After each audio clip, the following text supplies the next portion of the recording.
break, I just want to quickly mention the Four Nations face-off last night. What a hockey game. I'm sure everybody who saw it enjoyed it. What a great promotion of our game. Congratulations to the US. They deserved a better fate. They were absolutely spectacular in this tournament. Look forward to the rematch in Italy. Now, according to my mom on her deathbed, I was in a stroller in 1972 watching the Summit Series in a mall. 76, I think Orr was there. Canada Cup was also 1991. Miracle on Ice, I remember 1980. I rejoiced at the Americans winning, believe it or not. Rendezvous in 87. Salt Lake in 2002. I was on the streets in Toronto when we won. Of course, the 2010 Vancouver Golden Goal was spectacular, as was the Sochi Olympics. So, just a long line of great hockey. Look forward to next year in Italy. And quickly about politics and ideology. Typically, I have a zero tolerance on my threads. But politics and sports do intermingle on occasion. They certainly did with the Romans. They certainly did with Muhammad Ali in the Summit Series. It's warranted when we're talking about wars or sovereignty or lines on a map, because there's nothing more political than the Olympics when you really think about it, because it has to do with territorial integrity as people face off against each other. So there are times when politics and hockey do mix, and this was one of those occasions. And this is why it was such an important message from Canada with regard to our sovereignty and our game. So I just want to mention that from the onset, because I know a lot of people say politics don't mix. And I do want to congratulate our Canadian squad. What a gut check effort. I mean, I was in tears at the end of the game for whatever reason. It's funny, I was texting my boys saying they got to promote Marner to the top line. They need his puck poise, because McDavid was fumbling with the puck all night. And sure enough, Cooper, if I see it, Cooper probably knew that in advance that he'd do that. And sure enough, who's in on the big goal? And I think very unfair to blame Matthews or Hellebuck for the losses. People always do. What more could Matthews have done? Yes, he kind of lost his assignment at the end of the game there, but he'd been stuffed so many times. The guy was probably exhausted. How many takeaways did he have? He's one of the best two-way players of his era. And I'll tell you something about Sid and why he's going to finish top 5 all-time in points and why he's only lost once as Captain Canada. Coach Cooper showed Sid film of some of his worst mistakes. And what was his reaction? What was Sid's reaction? His immediate reaction is, we have to show this to the boys. Show them my mistakes so we can all learn from them. That's the type of guy he is. And finally, on Binnington, I read such vitriol on the threads over the past couple of weeks on this guy. People just ridiculing the guy. There's a reason why he has his cup, and he could have won the cup the year the Avs won, except Kadri knocked him out of the playoffs. He was on such a run. He was stuffing the Avs that year. The guy is a winner. He's Winnington.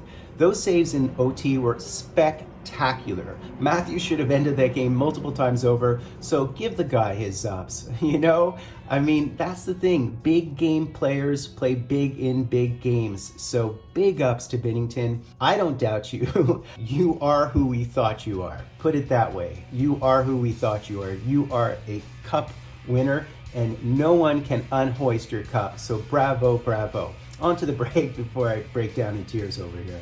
Hey guys, it's Fultoncards here, live and direct from Brooklyn, New York City. Let's go.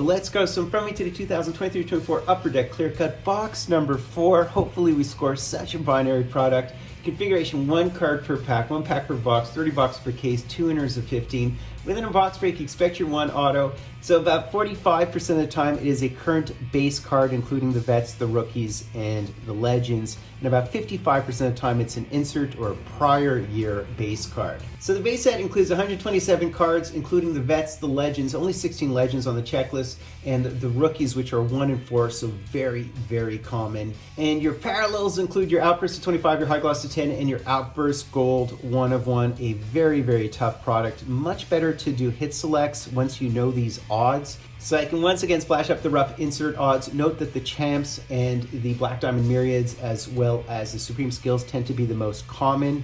But typically, as mentioned, you should hit a base card or a base card from prior years. So let's have at it, guys. Let's rock and roll. My 4th box of this stuff, very binary. I do recommend group breaks for this stuff over buying singles, because very often you can just open the box and it's a $5 card, right? While at least you do control your luck a little bit and your odds if you break hit select and you analyze the odds, or you use my videos to better understand the odds. So I do have an OPG Souvenirs materials here. So let's just put this in here. And it is going to be a super quick break. I prefer the inserts, obviously, to the base cards, but we shall see. All right. So it looks to be a base card. I mean, that's what it looks like. It probably is a rookie, which is the most common. Obviously, I would like a legend, but let's see here. Very, very binary product, as we all know. All right, and it does look to be, I think it's a contemporary one. Not entirely sure. Oh, did we hit Devin Levi? Yes, we did. That is a great one. There you go. So if you're going to hit a rookie, you do want to hit Devin Levi or Dustin Wolf. I'll certainly take that. So that's a solid one. Ooh, I mean, you know, I'm assuming it's a short print. This is awesome. Of course I hit a goaltender. Last time I hit my half, this time I hit a goaltender. I would prefer, I guess, Dustin Wolf because he is definitely more, it's interesting, it has some scrapes on it.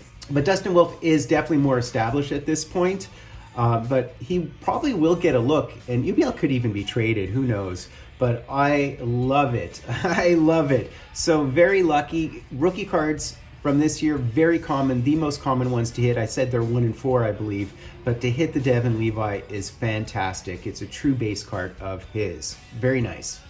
Even though it's lettered, by the way, in this particular product.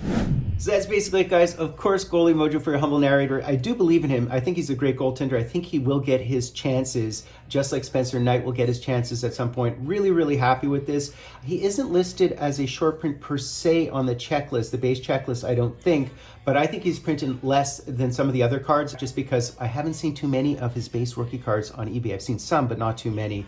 So very happy with this. He's a hold in my books because he will get opportunities in the future, and he is a great goaltender. So that's great. And like, what else can I expect other than a goaltender or a legend to make me happy? So I'm happy with that. And keep in mind, it's a very dangerous product, so do your research, do your homework, rely on my charts with odds, and group breaks are probably the best option for this. I hate promoting middlemen, but I myself use group breaks because I'm able to hit all the time because I study the odds so forcefully and so thoroughly.